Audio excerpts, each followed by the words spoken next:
Olá, boa noite. Sejam bem-vindos ao nosso encontro do Seminário Interdisciplinar, a aula 4, com a discussão de sociedade, trabalho e formação no ensino superior.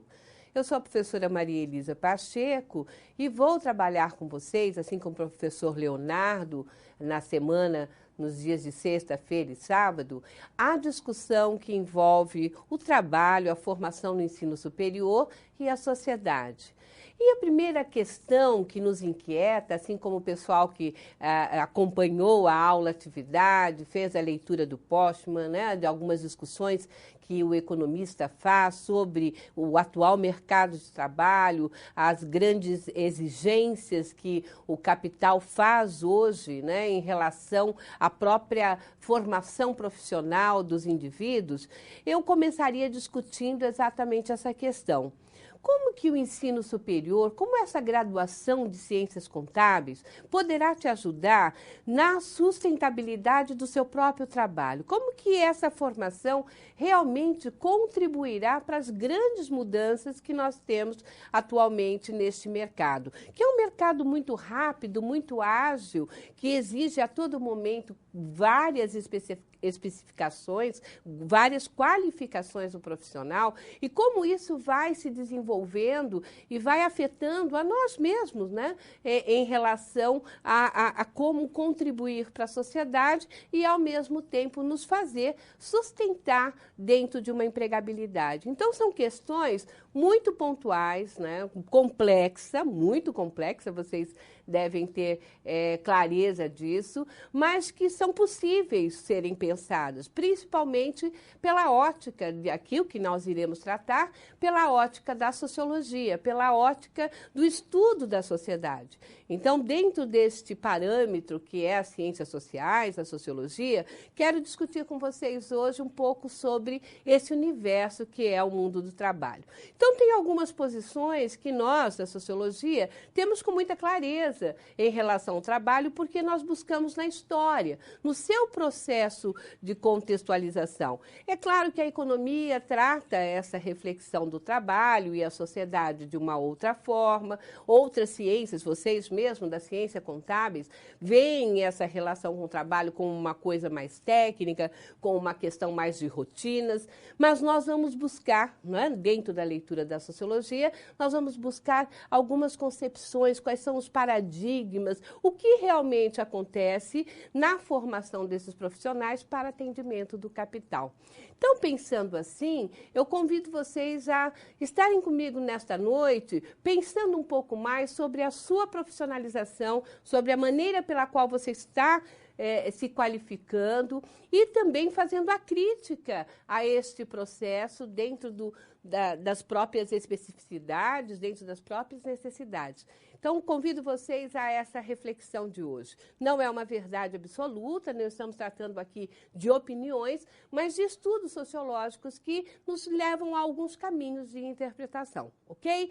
Então, vamos ao quadro para vocês observarem os nossos objetivos de hoje. O objetivo da aula, portanto, é, primeiro, refletir sobre as características profissionais da contabilidade ao longo da história. Por que ao longo da história, pessoal? Porque todo olhar sociológico, toda uma análise das questões que envolvem o indivíduo no trabalho, nos remetem a um contexto, né? E de qual contexto nós estamos falando, de qual período histórico que nós estamos vendo o acontecimento do mercado, do capital, da organização empresarial. Então, de que maneira eu posso contextualizá-lo? Dentro da nossa linguagem, tudo tem que ser contextualizado, porque é assim que os programas, né, que vão aí formando os indivíduos vão nos permitindo entender algumas especificidades, ok? Muito bem. Também vamos trabalhar ou tratar sobre a análise do contexto da expansão do capitalismo. A expansão do capitalismo é que faz com que nós, profissionais do século XXI, passemos a atender às qualificações e competências assim exigidas pelo capital. Então, num primeiro momento, o capitalismo exigiu uma formação técnica, né? No segundo momento, passamos por uma formação mais prática do fazer, e hoje sabemos que todo esse capital nos exige conhecimento. Então, vamos chegar nesse século XX às mudanças, não é? Da formação do profissional de contabilidade. E, ao mesmo tempo, refletir sobre as mudanças do mercado de trabalho nos tempos atuais e os desafios para os profissionais de contabilidade. Então, o que trazemos na aula de hoje? Trazemos uma reflexão sobre as mudanças do mundo do trabalho, como que o próprio capitalismo foi exigindo novas especificações, novas qualificações, não é? Dentro do processo de atendimento às organizações, às empresas, ao próprio processo de trabalho informal, como tudo isso foi sendo colocado dentro da própria estrutura organizacional, quer dizer, que vai a todo momento se especificando, e como isso vem refletindo, não é mesmo? Como isso reflete hoje na formação deste cientista contábil, desse contador, que vai aí nos trazer essa nova especificação ou essa nova qualidade de trabalho. Bom, isso tudo parece meio complicado, mas se nós pensarmos, e eu sei que vocês ainda terão, dentro da formação de vocês, a teoria da contabilidade, e quando vocês passarem por essa teoria da contabilidade, vocês vão entender alguns momentos, algumas escolas clássicas que formaram ou deram início à formação do contador ou cientista contábil. E dentro dessas escolas, eu parti desse primeiro momento para que vocês observassem como é importante o contexto. Hoje nós estamos vendo a todo momento na televisão, nos comentários de jornais, que a questão da empregabilidade, a questão do desemprego no Brasil está cada vez mais alto. E não somente de pessoas que não tenham qualificações. Hoje nós vemos que tem profissionais muito bem qualificados e que não estão conseguindo um emprego ou uma atividade necessária para a sua sobrevivência que sirva realmente dentro das suas qualificações, dentro das suas competências. Então, muito do trabalho tem sido precarizado. E por que isso vem ocorrendo? Por que essas questões estão sendo postas e que hoje o ensino superior, a garantia do ensino superior já não é mais a garantia que nos era dada no século XX? Todas essas modificações é o que eu gostaria de conversar com vocês. Então, vamos partir da história, dentro de um momento assim bem rápido e conceitual, porque vocês vão aprender mais profundamente isso lá para frente. Hoje é um seminário, um bate-papo, então só vou pontuar para vocês exatamente como começou, ou como nós, né, estudando a questão da própria ciência que nasce, a ciência da contabilidade, como nós enxergamos ou como nós fomos buscar as suas primeiras práticas. E as suas primeiras práticas advêm muitos anos atrás, advém lá de um período antigo, né, clássico, que a filosofia se posicionava e que era necessário para contar as coisas, as propriedades, as coisas que os indivíduos tinham. Então, dessa contagem, dessa aplicação, nasce aí uma profissão, o contador. No quadro, vocês vão ver que essa primeira questão que envolve a história do contador, da profissão contábil, de modo geral, foi surgindo a partir da própria questão de necessidades, né? Então, quais eram as necessidades? Num primeiro momento, o controle patrimonial. Mesmo no passado, né? No passado, essa contagem de patrimônio, essa questão dos ganhos, as questões que vinham se fazendo dentro das sociedades da Grécia Antiga, da Mesopotâmia e tudo mais, faz com que esses primeiros vestígios de contadores passassem a trazer a informação necessária para que o desenvolvimento daquelas regiões, daquelas cidades, elas pudessem aí se apresentar dentro da própria sociedade. Na segunda lâmina, vocês vão ver que o que mais se parecia com o contador, né, o que nós entendemos de contadores, no Egito Antigo foram os escribas. Né? Os escribas é o que faziam esse serviço de descrever ou quantificar aquelas propriedades que ali os antigos tinham. Já na Grécia, nós vamos observar que os governantes usavam como prestação de contas a apuração de saldos. Né? Então, na Grécia Antiga, você encontra os apuradores de saldo. E no Império Romano, os cobradores, né? Os cobradores de impostos foram os primeiros a realizarem essa atividade de contábil, essa realidade contábil dentro da sociedade. Muito bem.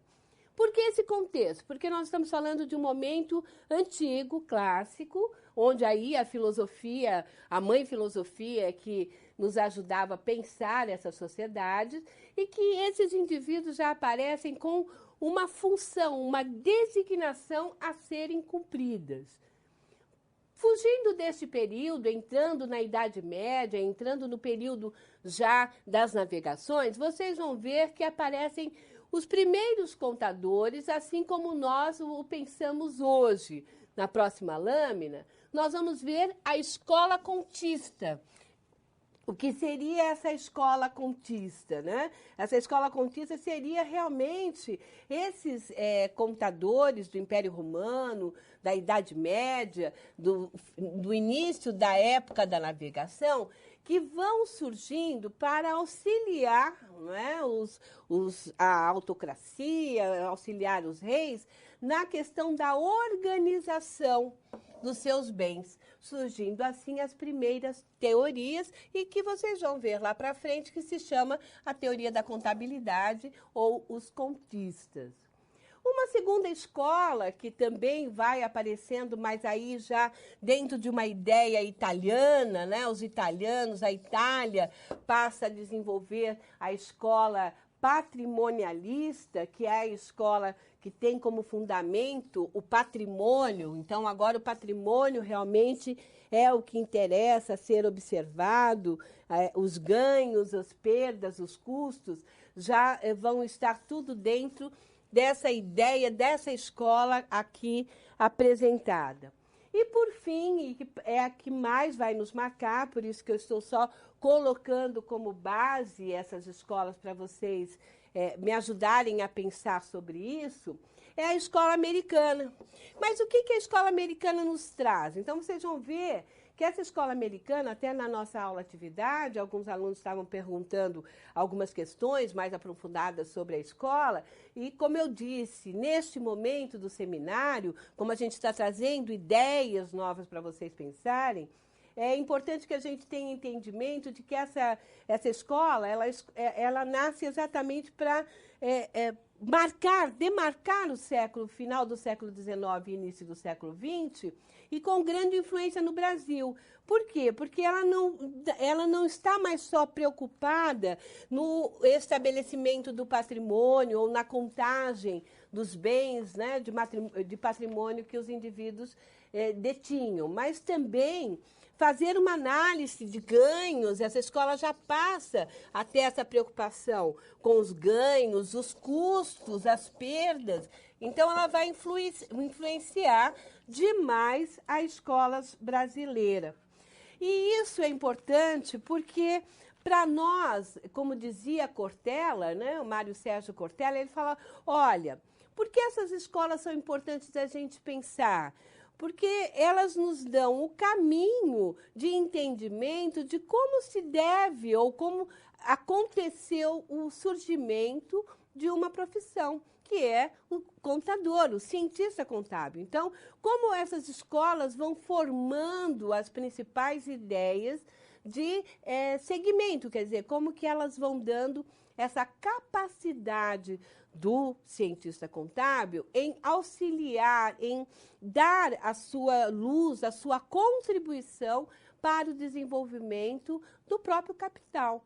Então, é importante nós entendermos porque para todas as formações, não é, que nós temos aí, toda a formação universitária, por que ela é voltada ao pensamento teórico, mas exigindo que se coloque na prática também?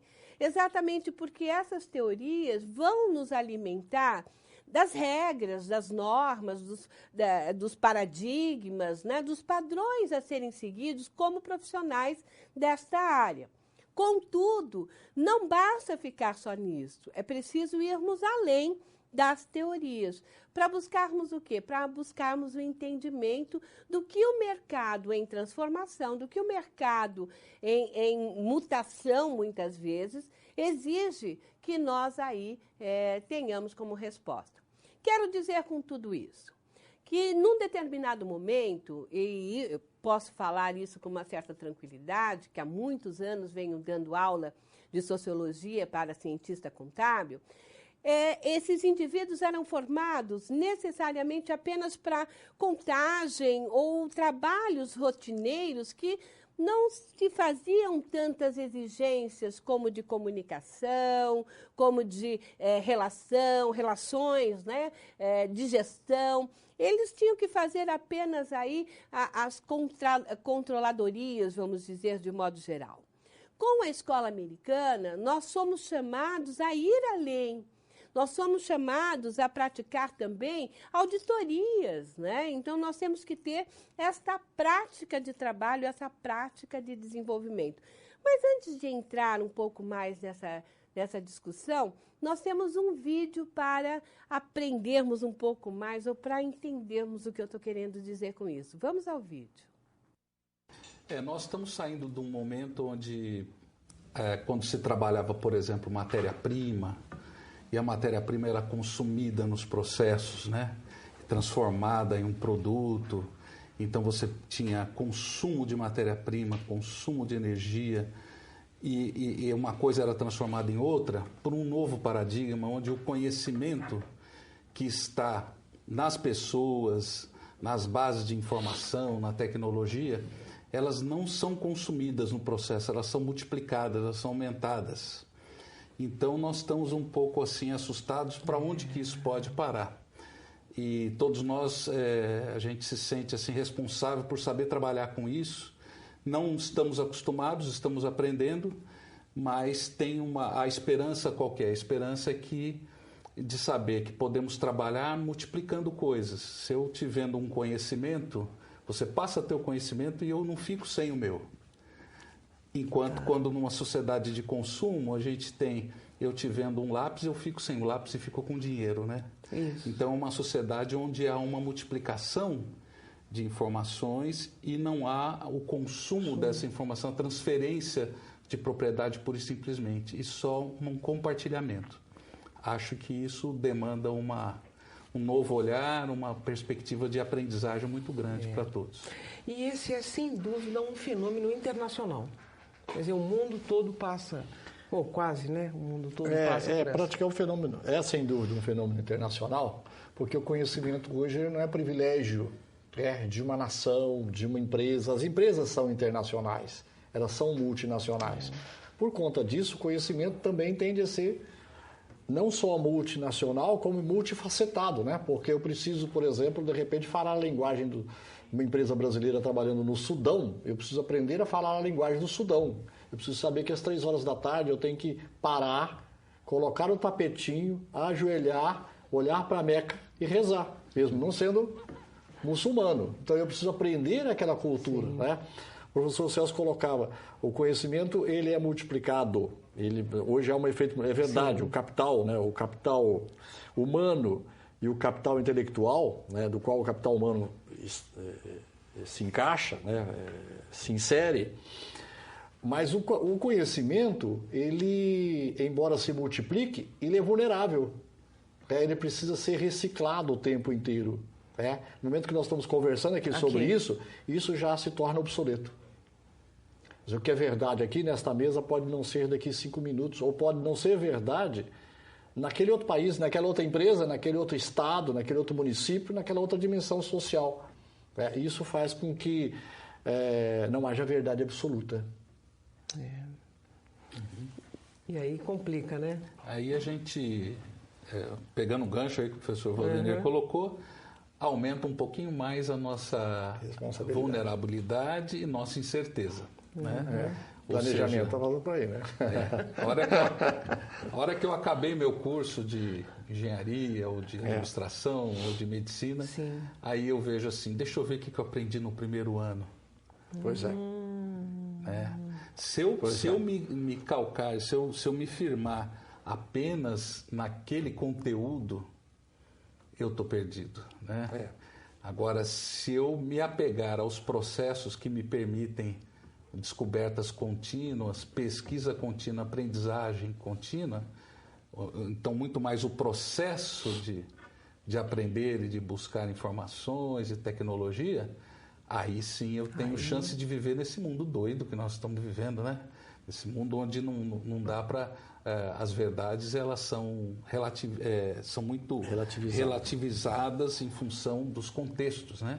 Dos momentos da empresa, do momento do país, né?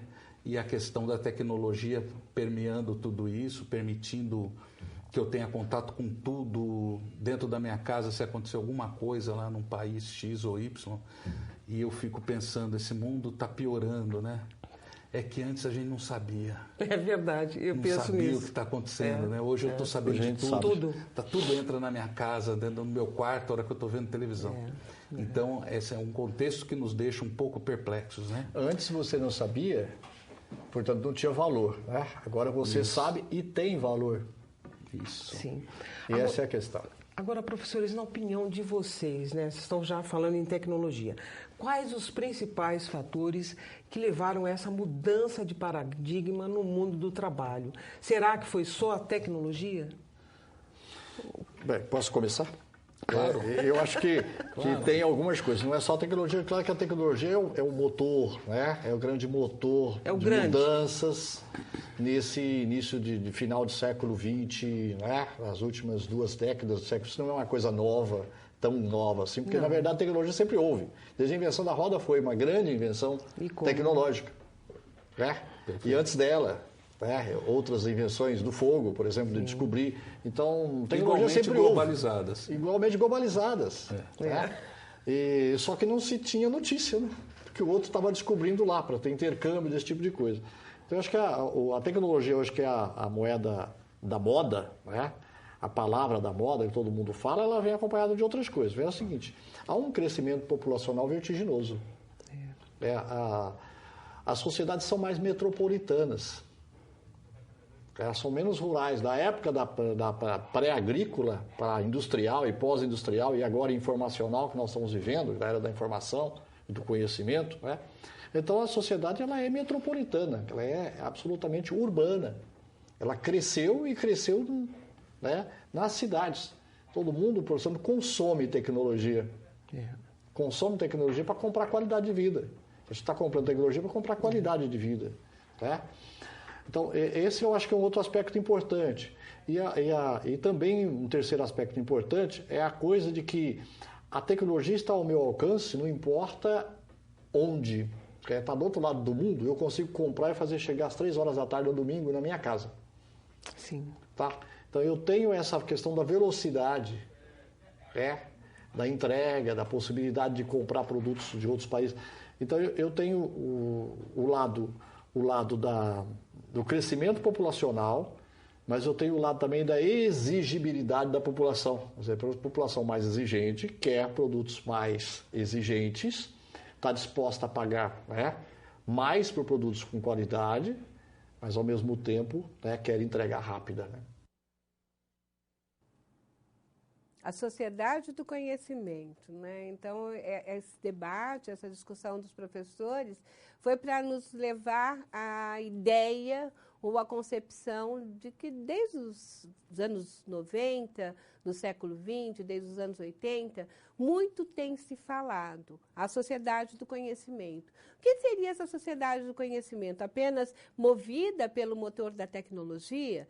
Não, ela exige outros comportamentos, ela exige uma qualidade do profissional, uma qualidade desse formando em ciências contábeis, que nós teremos aí daqui a uns anos, é exatamente de alguém que seja um indivíduo pensante, aquele que aprende a aprender, aquele que é curioso, é investigativo, aquele indivíduo proativo, mas não só proativo no fazer, é proativo no reconhecer.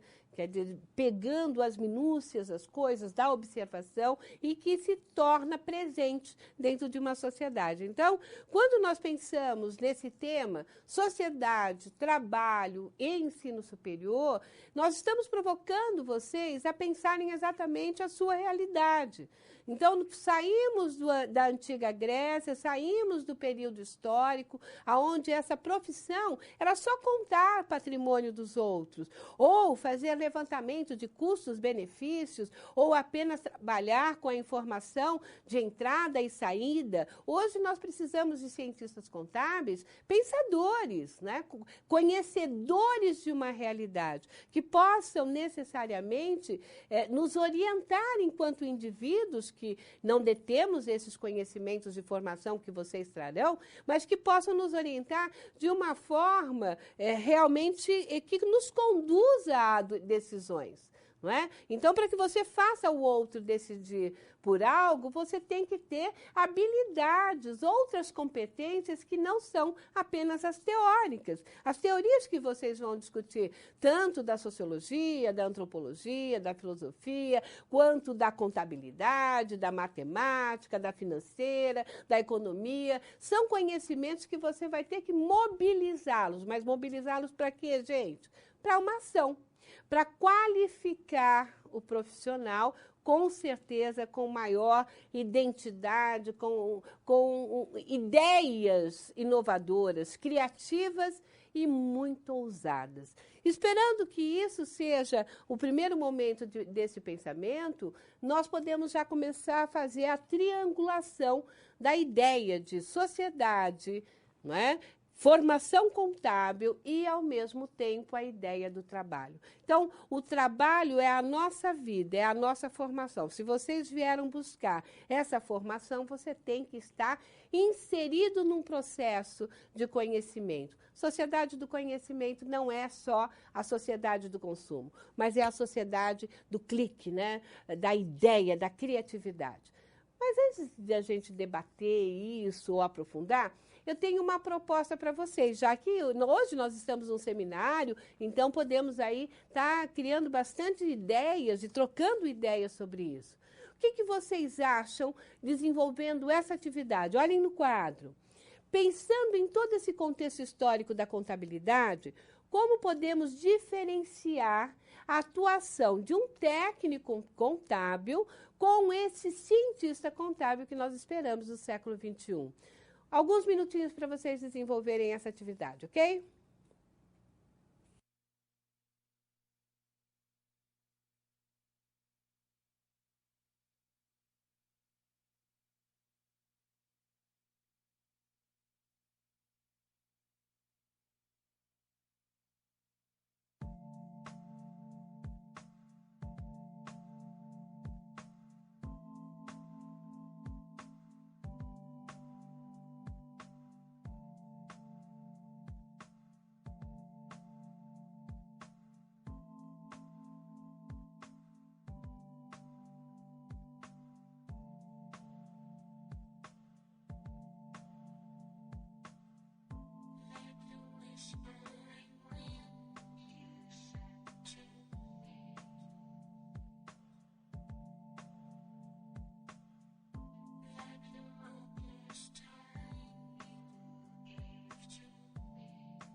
Oi, pessoal. Obrigado pela contribuição. Estava lá no chat dando uma olhadinha. Tem bastante gente participando. Depois vou fazer os agradecimentos.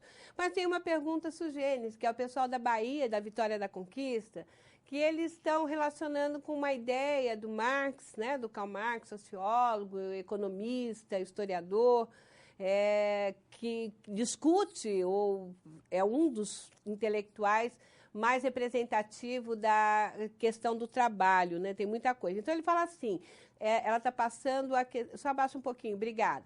Então, a questão do capital produtivo, né? Então, ele fala assim, o capital produtivo intelectual deva ser remunerado na mesma proporção que o capital do proprietário, segundo Marx. Professora, diante dessa afirmativa, perguntamos se a mesma situação vivida por Marx em sua época, que foi no século XIX, ele não viu o século XX, permanece nos dias atuais, isto é, da diferenciação entre a remuneração dos donos do capital com a remuneração do capital produtivo ou, né, dentro deste processo, como é que se estabelece essa questão. Bom, se eu entendi o que você está querendo dizer, eu vou chamar a atenção para uma questão seguinte. Marx nunca falou que a remuneração do dono dos bens de capital, né, o dono do processo da produção, deveria ser igual à do trabalhador. Por quê? Porque Marx ele parte de um outro princípio, pessoal, sabe? Ele parte do princípio de que não deveria haver esse assalariamento. Então, toda a discussão que Marx faz no Capital sobre a relação das classes sociais e o processo de produção, ele decorre da ideia de que não haveria necessidade, uma sociedade onde se houvesse a divisão daquele que produz com daquele que detém os meios de produção. Porque isso cria o capitalismo e a questão que envolve aí a produtividade. Então, na realidade, Marx não dizia que eu tenho que ser remunerada igual os acionistas da Croton, por exemplo. Não é isso que Marx estava estudando. Ele estudava a questão do próprio capitalismo. Então, ele diz, né, que no capitalismo, as relações de trabalho serão sempre relações de exploração e de alienação. Por quê? Porque é o sistema capitalista que necessariamente gera esta relação de donos de meio de produção, não é, com os donos do meio de trabalho. Então, eu só tenho trabalho, então eu vendo meu trabalho. E aí vai a crítica de Marx ao assalariamento. Então, se nós pensarmos dessa maneira em relação às ideias, né, do Capital, as ideias do 18 Brumário, que Marx vai discutir muito, a própria questão da alienação na ideologia alemã, vocês podem observar que Marx vai trabalhar exatamente essa ideia, que enquanto vivermos, né, para ele, que não viu o século XX, ele só viu o século XIX, o início da revolução, né, da empresa, da industrialização, quer dizer, aquele momento de alta exploração, foi o que Marx enxergou, ok? Então, se pensarmos dessa forma, ele diria que enquanto estivermos no sistema capitalista, haverá este processo de exploração, não tem outra forma. Tá? Então, enquanto nós vendermos a nossa força de trabalho para o capital, nós continuaremos sendo explorados, alienados no nosso próprio produto. Tá? Então, essa é a ideia que ele trabalha. Mas dentro de uma sociedade como a nossa, que ela hoje se diz, né, que estamos pós-industrial, ou pós-capitalista, ou pós-moderna, depende do autor que você for trabalhar, você vai ver que a função do trabalho, ou a relação do trabalho dentro desse sistema, continua a ser a mesma. Então, desde 1930, por exemplo, quando se regulou, fez a primeira regulamentação das leis trabalhistas no Brasil, elas se diferenciaram, tiveram algumas melhorias a partir da Constituição de 89, e depois dessa Constituição de 89, houve uma certa estabilidade, uma padronização, e que parou-se por aí.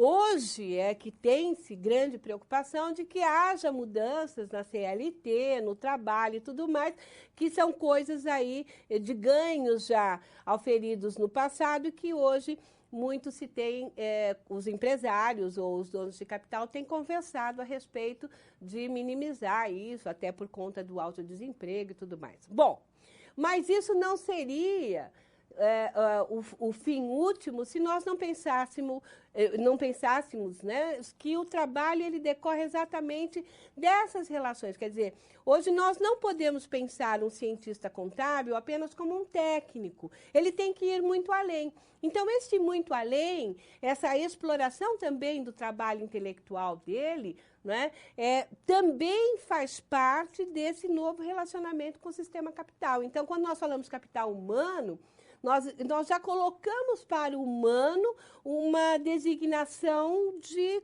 venda, de consumo, capital, né?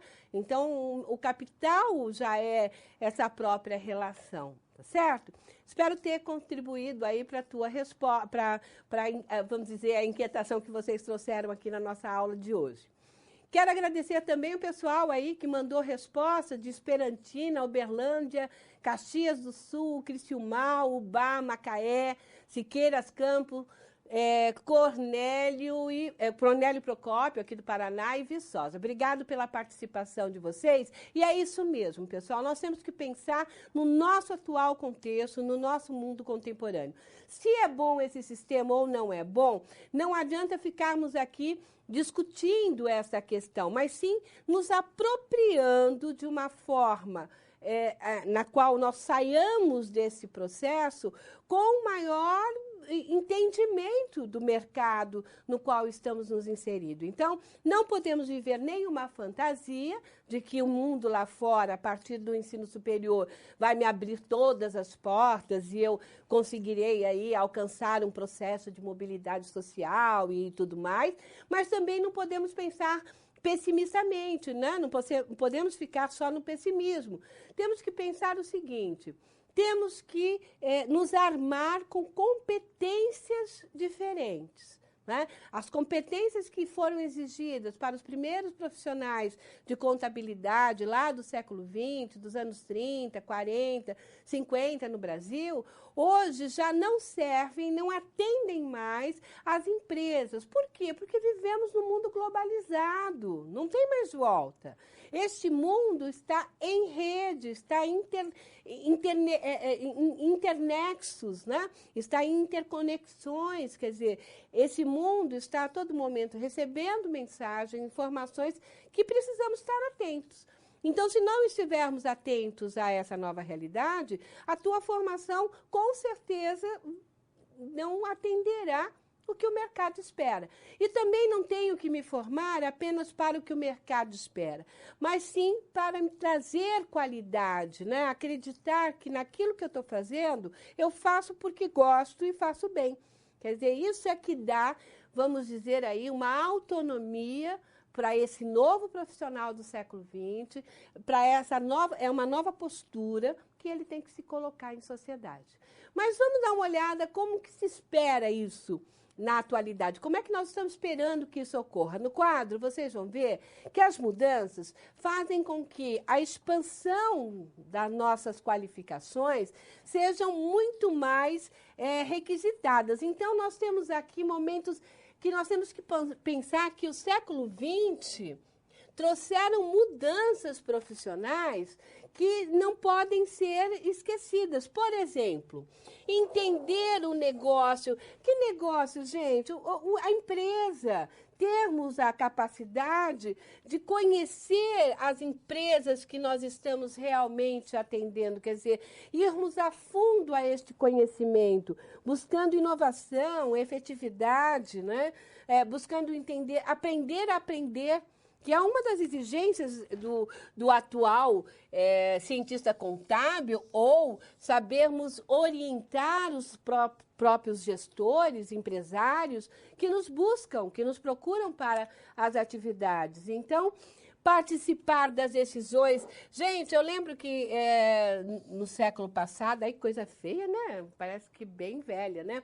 Mas assim, no século passado, quando eu trabalhava em algumas empresas, em algumas indústrias, como gestora, vamos dizer, de recursos humanos, uma das coisas que a gente sempre discutia com o nosso contador era que ele não influenciava nossas decisões, que muitas vezes nós precisávamos de informações que ele tinha que trazer além daquele balanço, daquela contribuição que ele nos dava. Isso ficou para o século passado mesmo, porque no século presente nós precisamos de alguém que influencie, participe conscientemente das decisões do empresário. E não tem jeito, gente. Tem que ter tecnologia, tem que saber aprender, tem que saber se relacionar e tem que ter competências técnicas. Se o indivíduo não tem esse mínimo, vamos dizer assim, de influências ou esse mínimo de conhecimento, é claro que ele não conseguirá gestar um bom negócio de contabilidade nos dias atuais. Na próxima lâmina, vocês vão ver que, então, hoje a estrutura social não é a mesma, né? Então, nós estamos falando de uma sociedade onde a tecnologia, a informação é muito rápida, as mudanças são imediatas, não se tem mais verdade de nada, não é? Nós estamos a todo momento descobrindo as novas questões aí que estão aparecendo e, portanto, a responsabilidade desse profissional de contabilidade, ela é muito maior. Quer dizer, ele tem que saber de responsabilidade social, ele tem que saber de ética, ele tem que estar envolvido com os acontecimentos econômicos. Então, é muita coisa exigida para vocês hoje.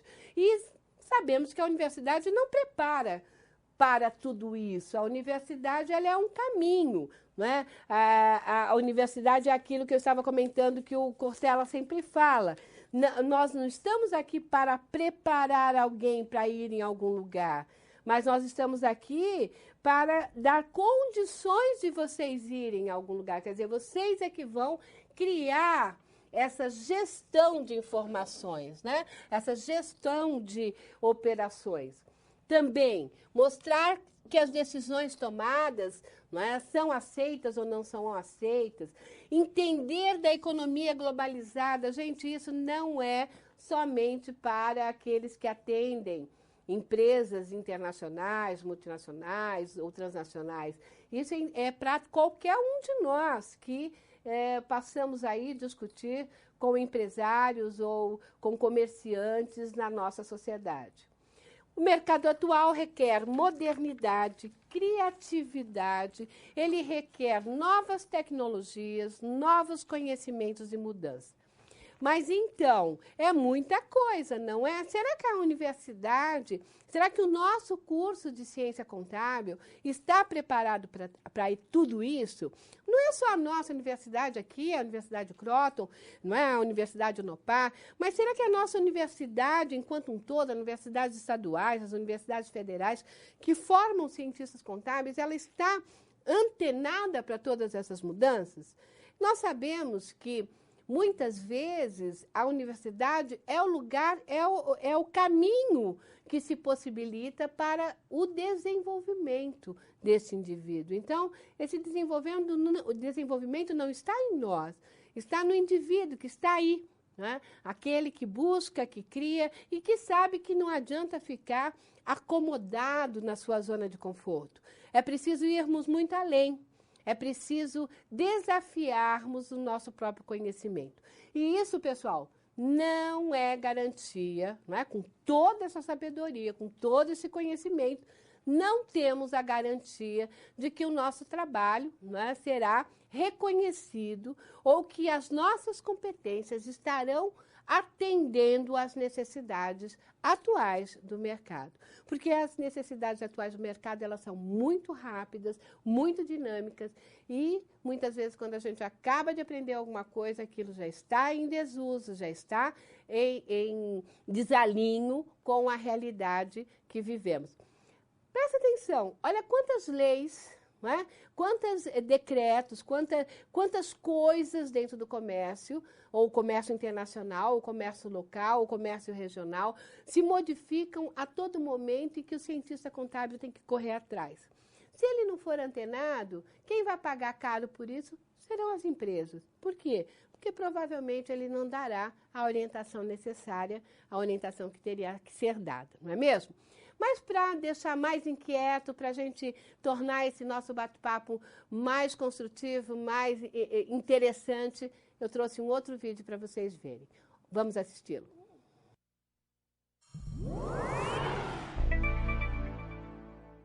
É extremamente difícil qualquer profissional dar uma resposta assim tranquila para o gestor de uma empresa. Pode fazer isso, pode fazer aquilo, isso tem risco, isso não tem. Tudo tem risco. Nada neste país na área tributária da segurança. Então, é um emaranhado de leis, insegurança jurídica e uma carga tributária monstruosa. As mudanças dependem muito de alterações significativas de estruturas, de sistemas, de cultura, de legislação. Eu participo e vejo muito junto aos conselheiros, por exemplo, aos diretores de empresa, o tempo que eles têm que dedicar aos problemas tributários das suas empresas, que deveria estar sendo dedicado para gerir a sua empresa, para criar oportunidades, para criar produtos novos, procurar atender a suas clientelas, e eles ficam pendurados muito tempo discutindo todas as consequências dessas inseguranças jurídicas de natureza tributária que a gente tem no Brasil. É uma coisa prática. É só olhar nos balanços das empresas brasileiras as provisões para contingências tributárias e compare com as provisões para contingências tributárias de tantos outros países com as normas contábeis aplicadas igualmente. As disputas tributárias no Brasil são de uma enormidade comparativamente ao resto do mundo, dos outros países que a gente conhece, países do certo nível. Por quê? Está refletindo lá na contabilidade estes riscos. Toda vez que tem grandes mudanças na vida, sempre tem aqueles que têm uma certa relutância, uma certa dificuldade em aprender coisas novas. Eu participei da revolução da contabilidade quando entrou a lei das SAs, ainda na década de 70. Então, eu estou vendo que agora é mais ou menos o que aconteceu também naquela época. Vai um certo número de anos para que tanto o corpo docente quanto os profissionais, de fato, atinjam o nível que a gente gostaria que atingisse.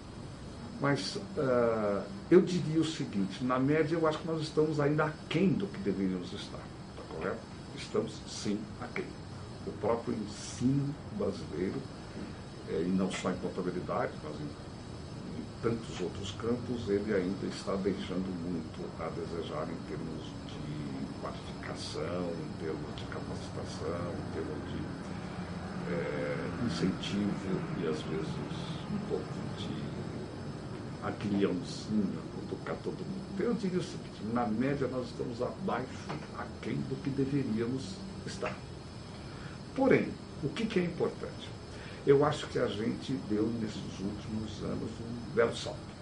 Muitos têm aproveitado a oportunidade, têm percebido que é uma chance espetacular de crescer na profissão, as normas internacionais novas, mas também tem aqueles que, obviamente, têm uma dificuldade sempre muito grande em aceitar e praticar mudanças.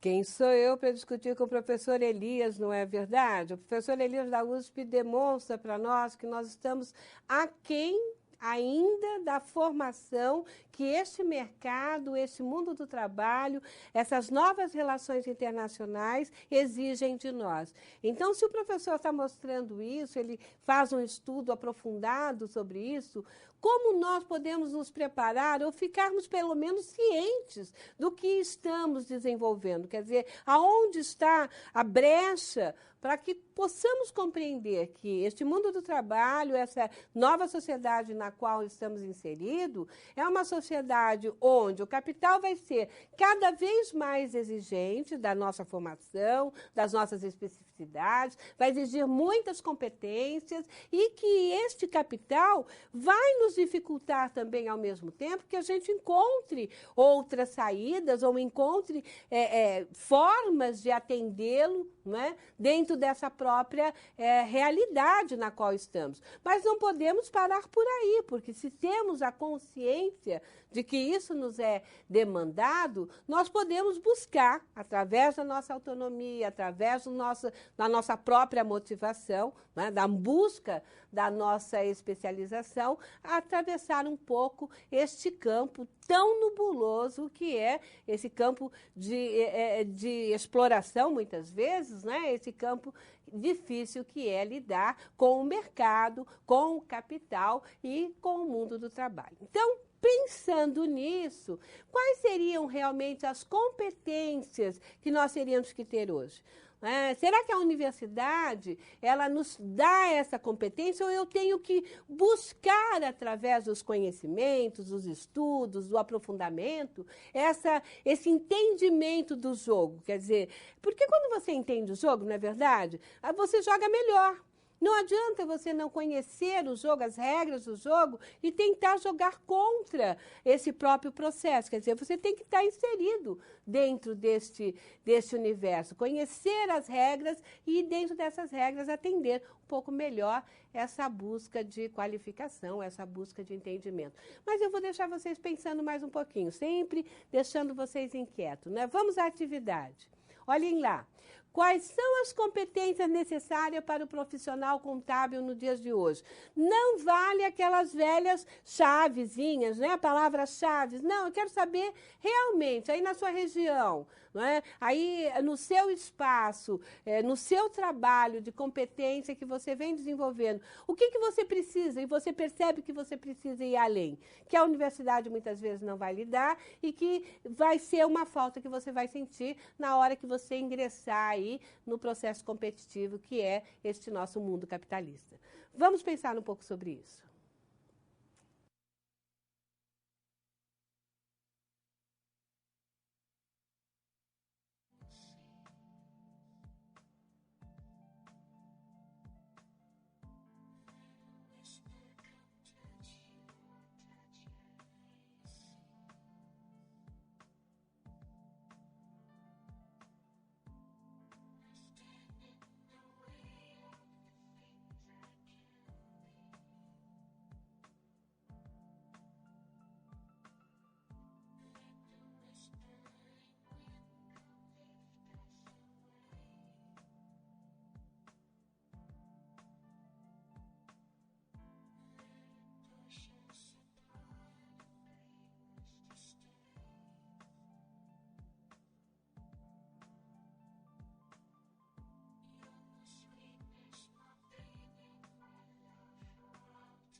Então, pessoal de Criciúmal, Rio Grande do Sul, né, estão respondendo aqui, obrigado pela participação. Eles colocaram o seguinte: o profissional contábil deve buscar diariamente a atualização das leis, exigência, ter ética, comprometimento e responsabilidade.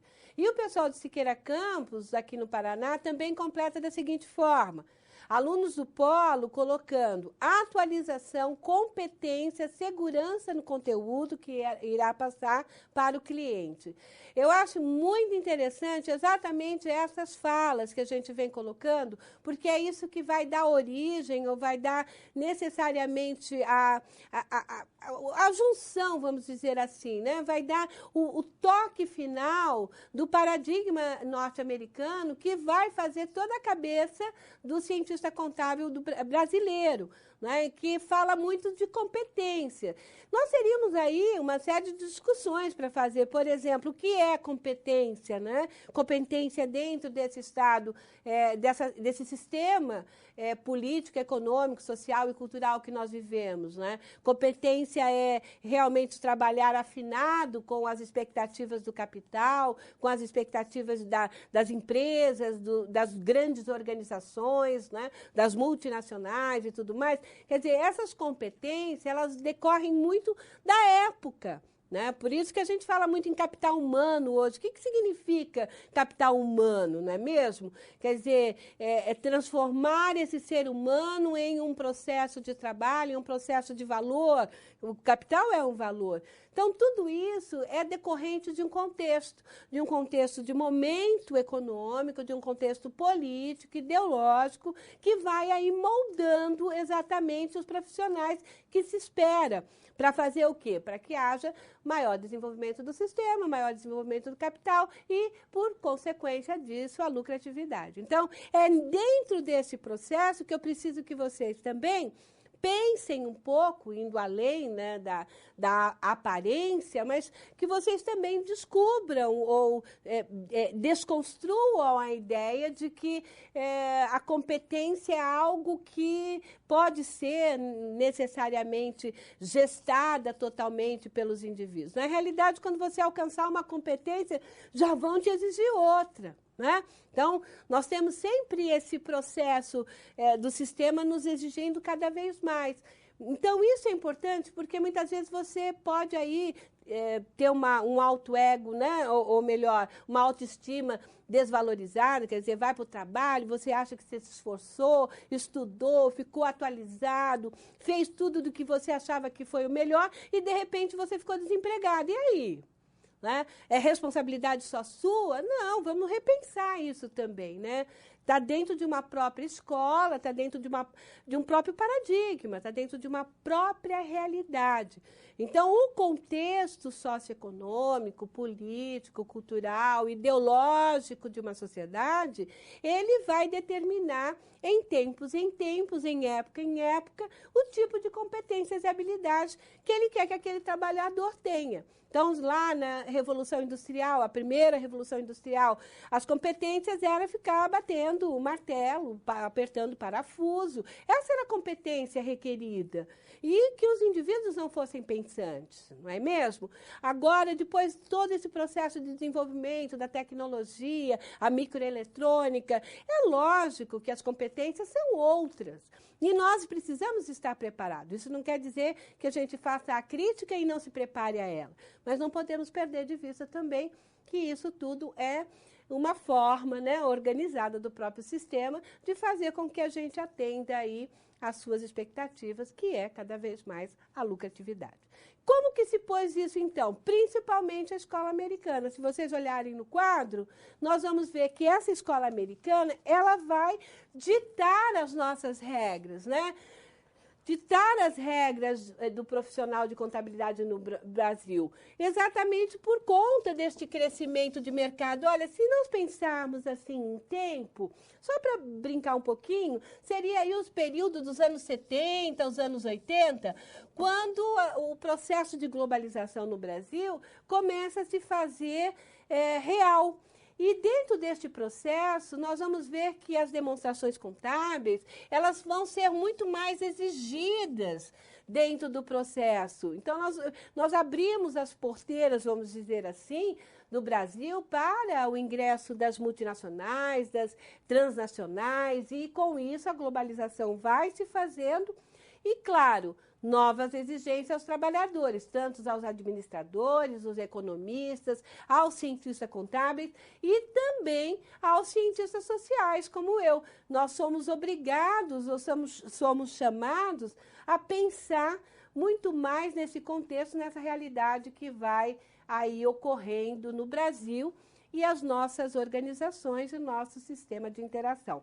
Então, dentro deste processo, vocês vão ver que as informações financeiras, gerenciais, tudo isso foi colocado como uma nova exigência dos anos 80 no Brasil. Então, a contabilidade visava levar, por meio de escrituração, as contas representando os eventos contábeis ocorridos no interior de uma empresa, formando, assim, os grandes relatórios sobre o patrimônio. Então, ninguém poderia mais tomar atitude ou tomar uma decisão sem esse tipo de informação.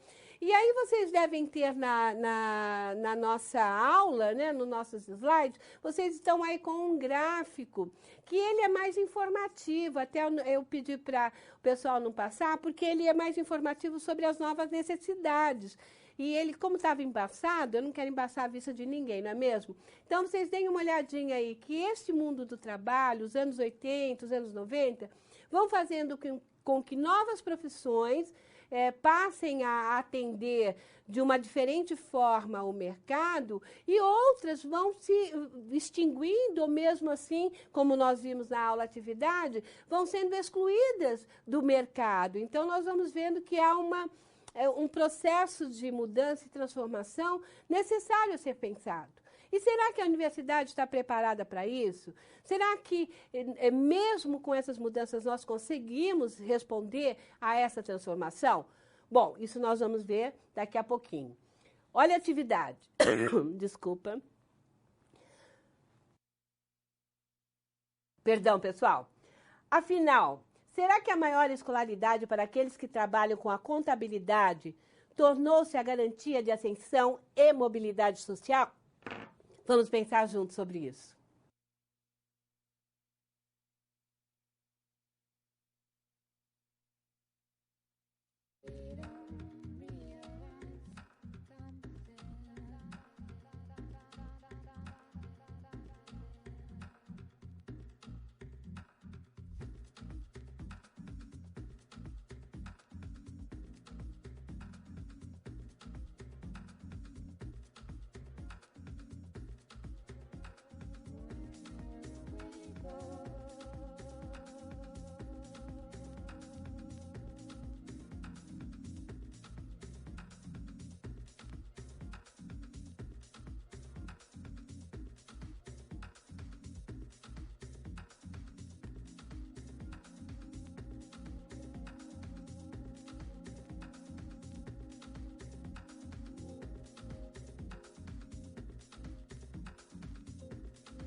Então, pessoal, depois de uma sessão de tosse, não é mesmo? Vamos para a resposta de Vitória da Conquista, que fez uma pergunta anterior e que eu não tinha mexido com eles ainda. Então, eles colocaram o seguinte: a escola americana, de certa forma, aliena o profissional de contabilidade em relação ao conhecimento de outras escolas, como a italiana, por exemplo. Pessoal, eu diria o seguinte, esse processo de alienação se dá em todos os paradigmas, se a gente for entender o conceito, né? O que é o processo de alienação? O processo de alienação é aquele paradigma, como eu vou te tornar como uma verdade absoluta e vou segui-lo cegamente. Isso me leva a uma alienação. Pode ser qualquer escola que eu não consiga observar outras variáveis, né, outras condicionantes, e acho que só ela me dá conta de responder uma realidade. Com certeza eu estou dentro de um processo alienante. Então, tanto a italiana, quanto a americana, quanto outras tantas, elas têm essa função no momento em que o indivíduo se coloca na situação de alienado. Não é? Então, quem se coloca na situação de alienado somos nós, que achamos que uma escola está boa e ela dá conta de tudo. Na realidade, a própria escola, o paradigma americano, em todos os sentidos, tanto para nós nas ciências sociais, quanto para vocês nas ciências sociais aplicadas, elas sempre estiveram voltadas ou estiveram a serviço de um sistema, que é o sistema capitalista, e que busca necessariamente o seu desenvolvimento através da lucratividade, através do consumo, através desse processo de desenvolvimento, aonde teremos os grandes proprietários e os trabalhadores. Então, isso é uma característica do próprio sistema. E a escola americana, ela sempre teve essa função maior, não é? Ela tem a função de necessariamente servir a esse sistema, em todas as áreas, vamos dizer, do conhecimento. Então, este processo se dá dessa forma por conta dessa ideia, não que a gente tenha que condená-la, assim também como ela vem para organizar o próprio sistema capitalista brasileiro. Vocês vão ver daqui a pouquinho que nós vamos falar com os sociólogos, aí nós vamos conversar com Bourdieu e Florestan Fernandes, e vocês vão perceber que toda essa dependência que nós, né, o sistema econômico-político brasileiro tem em relação aos outros países internacionais, é porque nós criamos mesmo essa própria, vamos dizer assim, adequação da nossa realidade à realidade dos outros. Então, nós sempre estamos a serviço a serviço de um imperialismo, a serviço de um sistema que está acima de nós. Mas a gente vai discutir isso daqui a pouquinho, tá bom? Pessoal, UBA, Minas Gerais. Os alunos responderam que a formação é importante, porém, na área contábil, a experiência ainda tem contado muito devido à responsabilidade da profissão.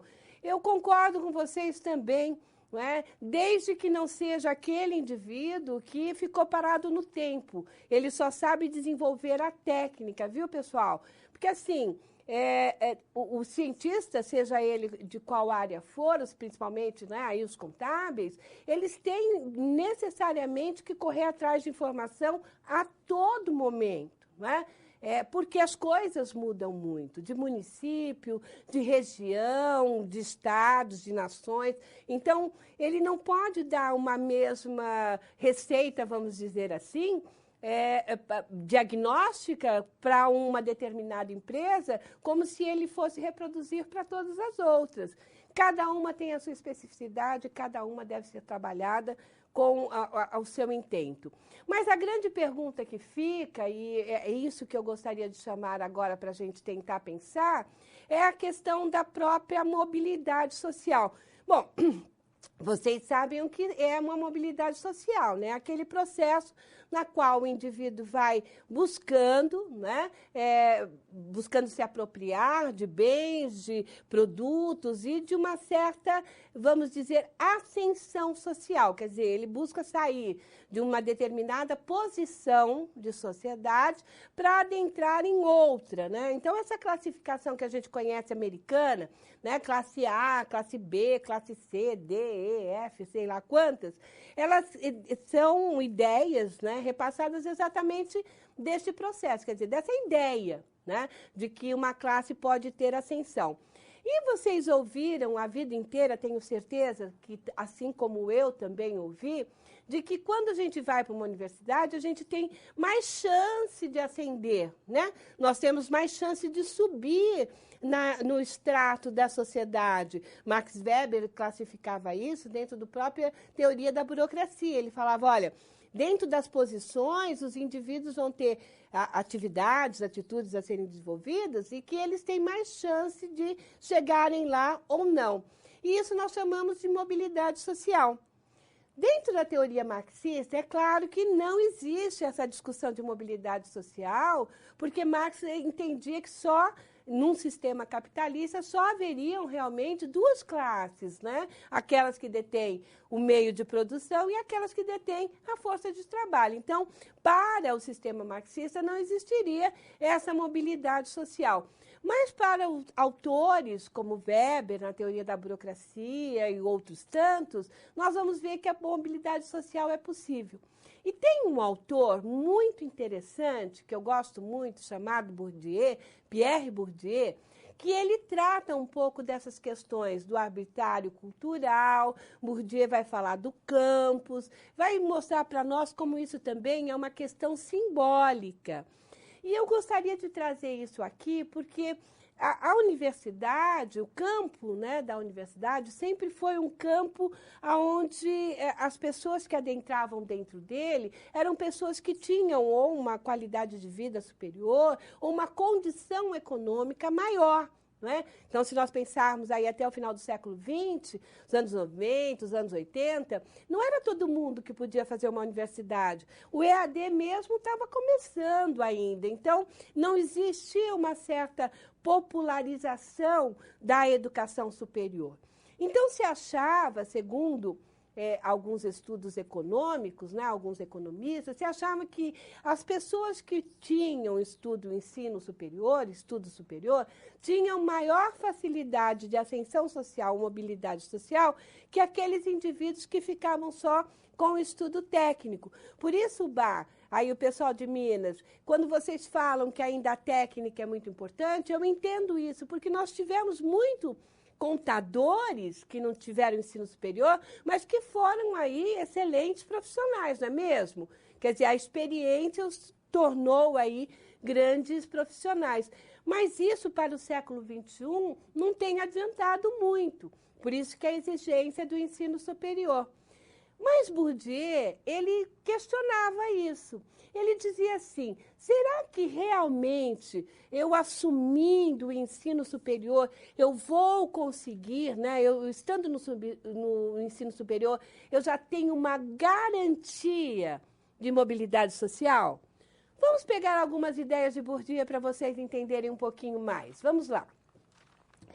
O arbitrário cultural do Bourdieu, o que ele está querendo dizer com isso? Então, Bourdieu, ao tratar dizia assim, a escola, a universidade, né, seja lá o que for, ao tratar os indivíduos, né, de modo igual, e sendo que eles são diferentes, ela privilegia de uma maneira dissimulada quem, por sua bagagem familiar, já é privilegiado. O que ele queria dizer com isso? Ele dizia o seguinte, olha, a universidade, ela se baseia nos aspectos culturais já de uma classe privilegiada. Quer dizer, quando você adentra na universidade, quantos de vocês já devem ter falado, nossa, mas vocês falam difíceis, ou a colocação que vocês estão fazendo, não estou entendendo nada.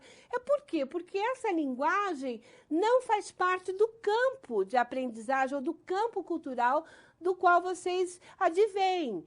Então, muitas vezes, né, quando nós falamos assim, o sistema escolar não é um fator de mobilidade social, nós estamos afirmando, por quê? Porque ele não é necessariamente a garantia de que você será um hiper cientista contábil aí, né, rico, podre de rico e tudo mais.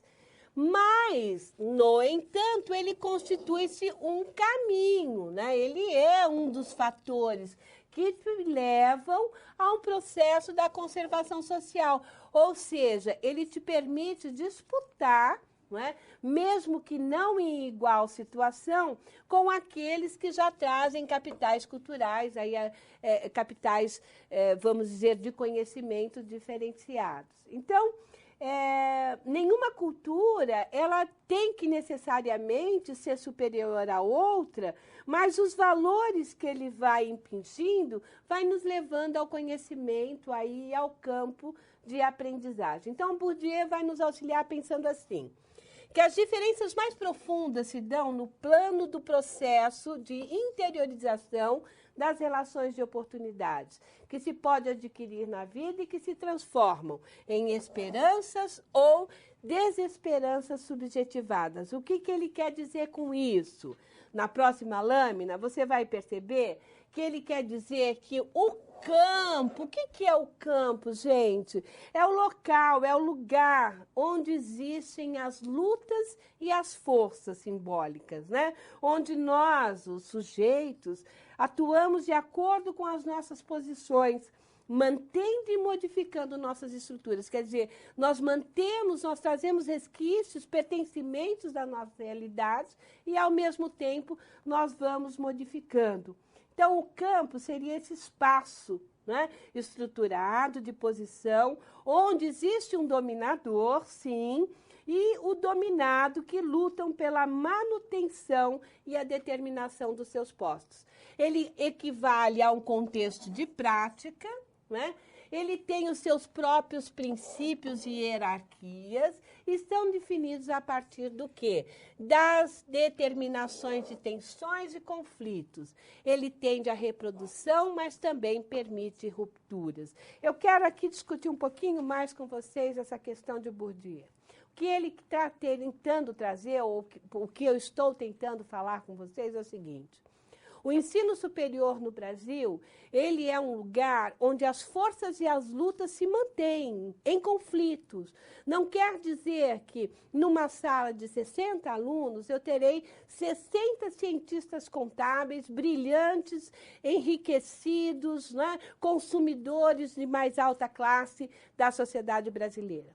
Ele quer dizer que nós carregamos os nossos pertencimentos culturais e que nesta luta, né, neste campo de estabelecimento aonde nós estamos no sistema capitalista, nós temos que sempre buscar mais o conhecimento para que a gente se estabeleça dentro de um arbitrário cultural, quer dizer, dentro dessa realidade que já nos é imposta.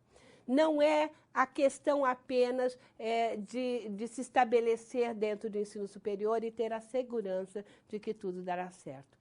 Essa é uma visão de Bourdieu, porque quantas vezes a gente já ouviu, se você estudar, você enriquece. Nem sempre é assim, não é mesmo? Então, não desistam, mas pensem que dentro deste processo de formação, cada vez mais lhe é exigido competência, cada vez mais você tem que buscar resposta, mas isso não lhe garante, não é, a ascensão, quer dizer, a mobilidade neste sistema de sociedade. Se eu estivesse falando diferente, eu estaria enganando vocês. Por quê?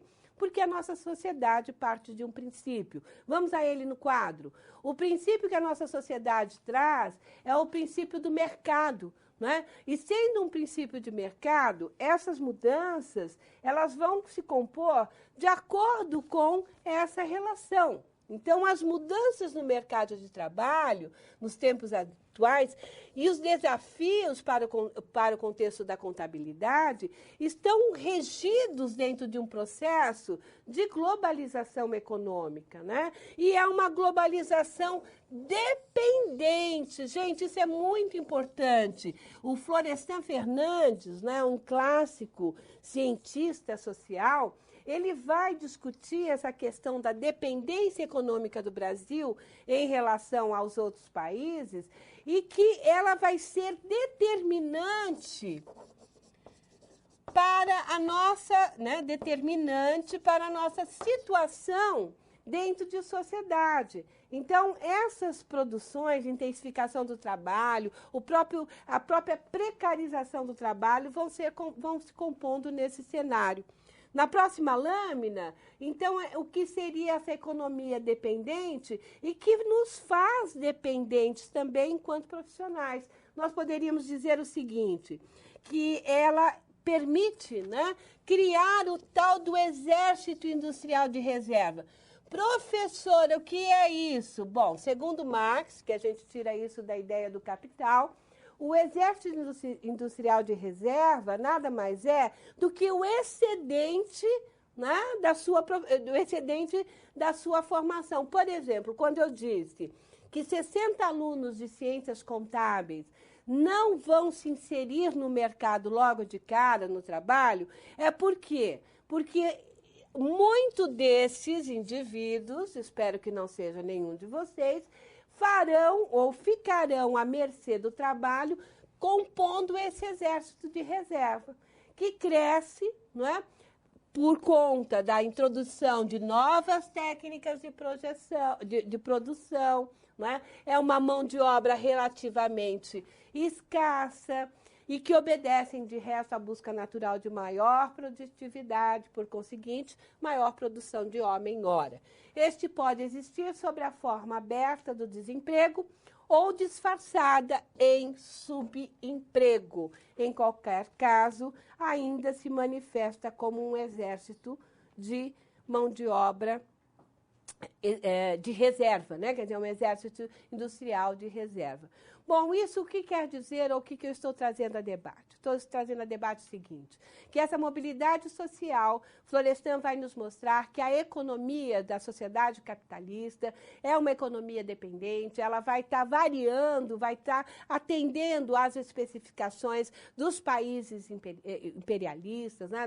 o próprio imperialismo norte-americano. Então, esse desenvolvimento do capital atende necessariamente uma relação com a globalização, o neoliberalismo. Então, tudo que advém dos anos 90, 80, 90, estabelecendo uma nova relação de trabalho, e essa não é tão nova assim, né? Mas essas relações de trabalho sendo mediadas, vamos dizer assim, por um Estado mínimo, um Estado onde a sua relação com a sociedade fica designada apenas na questão de compor, né, ou cuidar contra a violência, contra as questões que podem atrapalhar a propriedade privada, mas, ao mesmo tempo, ele não se intromete ou não entra na economia. Não é um estado de bem-estar social, não é como Keynes, na economia, dizia, mas sim um estado mínimo, um estado onde ele regula as questões das relações entre os indivíduos, através das normas, leis e tudo mais, mas ele não regula o mercado. Né? Ele protege a propriedade, mas ele não estabelece uma outra relação. No quadro, vocês vão ver essa questão que nós estamos falando agora. Então, o papel do Estado e o mercado no trabalho no Brasil, nós podemos dizer que ele foi um mediador nas articulações políticas e econômicas, né? Ele vai buscar, então, esse Estado, dentro desse Estado mínimo que nós estamos falando, e dentro desse processo do neoliberalismo, ele recorre a padrão de financiamento. Olha lá o Florestan mostrando essa própria dependência que o Brasil se põe aos outros países. Quer dizer, o Brasil se curva ao capital externo, né? E as cadeias de produção. Quer dizer, então, ele não investe no brasileiro, no modo geral, nos profissionais que aqui estão, mas ele passa a servir o capital externo de uma maneira de concentração de cada vez mais monopolista. Né? Então, essa concentração cada vez mais monopolista vai nos levar a determinadas consequências. Na próxima lâmina, você vai ver que essa atuação, então, da contabilidade ou do contador vai fazer que nós tenhamos aqui um país voltado para o quê? Uma exportação de matéria-prima, não é? Sem preocupação em qualificação cada vez maior das habilidades de pesquisa, habilidades de conhecimento da nossa mão de obra, e fazendo com que o advento das tecnologias, as TICs, né, nos levem a uma proporção de fluxos de produção e nos mantenha dentro de um controle das matrizes, dos países onde alojam a produção. Nesse sentido, gente, o que se espera entender dentro deste processo todo? Né? Na próxima lâmina, vocês vão ver que a restauração liberal, né, Então, olha como a economia da década de 90 ela vai influenciar com as reformas econômicas, né? Como ela vai influenciar através dos blocos econômicos a própria produção, a própria organização do trabalho. Surgindo, então, na próxima lâmina, a ideia da flexibilização, aí já entramos no século XX, né? De um mercado de trabalho flexível, o toyotismo, as questões já mais dentro de um processo polivalente, e a questão da privatização dos ativos públicos. Então, essas conexões econômicas e produtivas é que nos vão levar a essa acumulação, né? Acumulação de riqueza. E, gente, acumulação de riqueza, né? Nada mais é do que uma forma de valorizar o quê? A lucratividade e o consumo. Então, nós estamos formando, muitas vezes, os indivíduos a essa forma, ao consumo e à lucratividade. Mas tem um filminho que eu quero que vocês assistam. Vamos a ele.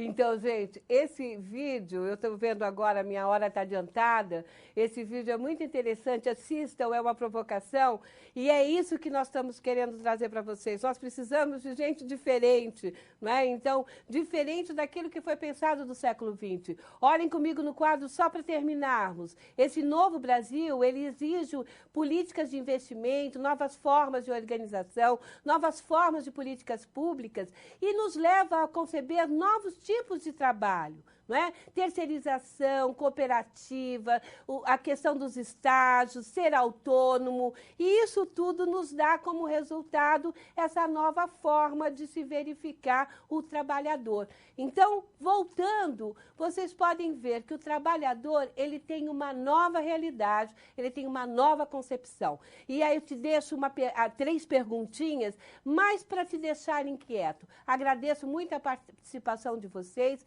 obrigado, uma boa noite a todos.